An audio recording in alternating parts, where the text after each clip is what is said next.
Champlain Room test, 1, 2, 3.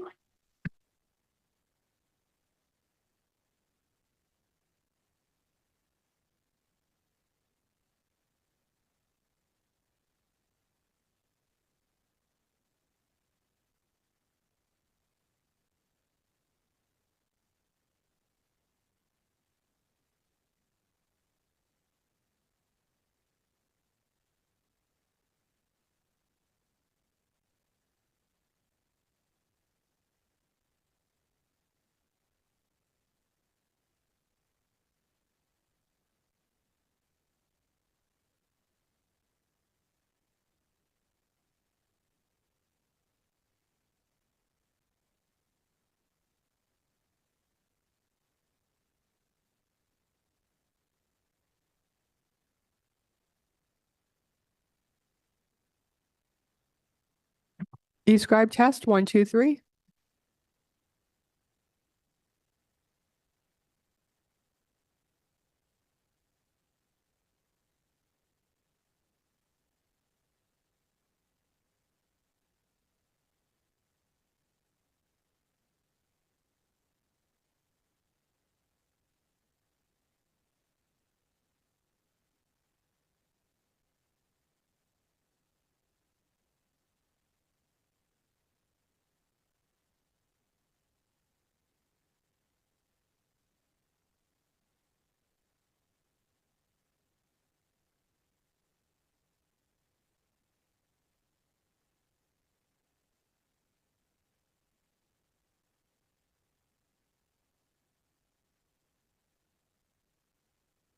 Eric, can you please do a sound check? Sound check, although note that I don't have headset on. Thank you.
All right, ladies and gentlemen, if I can ask everyone to take their seats.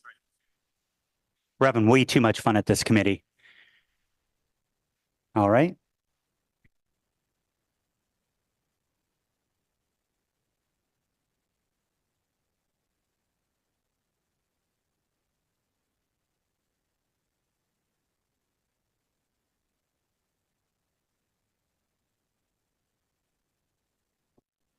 All right. Good morning, everybody. Welcome to Thursday, March 28th Transportation Committee.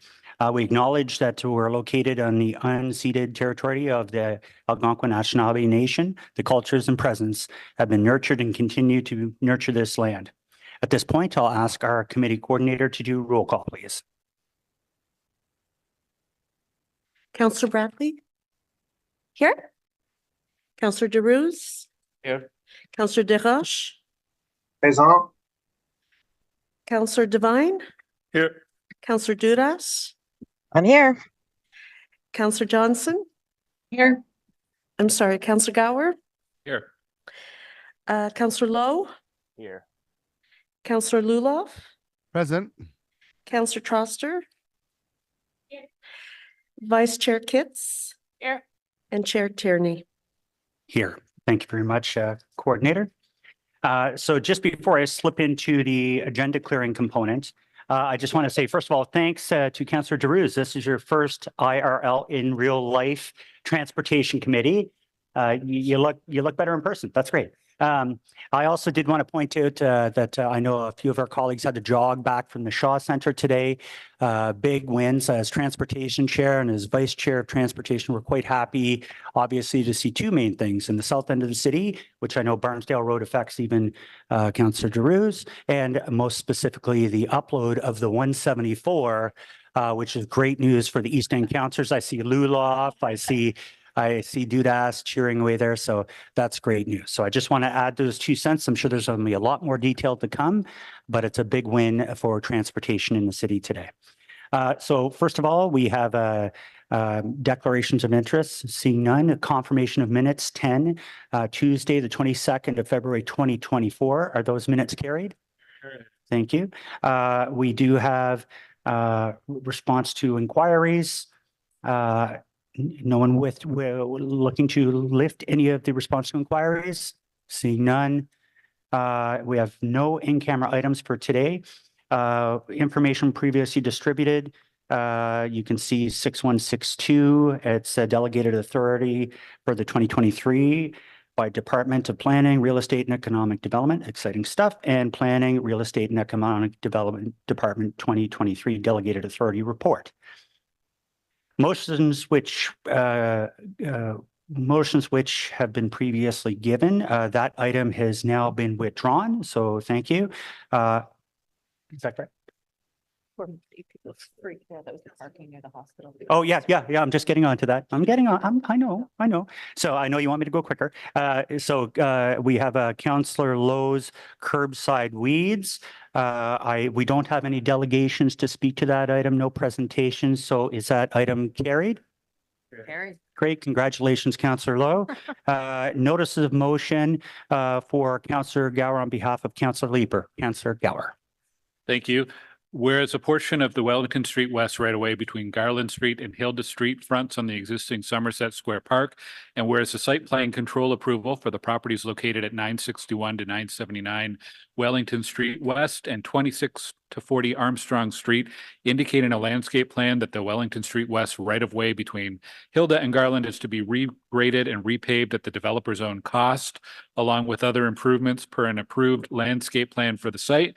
And whereas the owners of the properties are subject to the fees outlined in encroachment bylaw 2003-446 in order to stage construction equipment in the Wellington Street right-of-way for the duration of construction, and whereas the subject fees are estimated to result in up to $550,000 of operational revenue, and whereas the Wellington Street West Community Design Plan vision, objectives, and policies underscore the protection and uniqueness of Somerset Square Park as a public space in the community, and whereas the developer is providing $250,000 in funds towards the improvement of Somerset Square through a Section 37 agreement, And whereas subsequent to the approval of the planning application, it has been determined that the interaction of the streetscaping in front of the development and Somerset Square should be reviewed more holistically to determine in consultation with the community and the BIA if there is a greater placemaking opportunity. And whereas this additional design work and any potential project implementation costs is an unfunded proposition, and whereas the estimated $550,000 of operational revenue may be considered for reallocation to fund improvements to the right-of-way, subject to council approval. Therefore, be it resolved that all temporary construction encroachment fees collected in association with the development, estimated to be $550,000, be directed to a deferred revenue account along with the Section 37 funds to fund the design and implementation of enhanced public realm improvements in and around Somerset Square. And therefore, be it further resolved that once sufficient revenue from temporary construction encroachment fees and Section 37 funds has been received to commence the project, a new internal account will be set up for the design and implementation of enhanced public realm improvements in and around Somerset Square, with funding from the temporary construction encroachment fees to be limited to expenditures on lands within the right-of-way.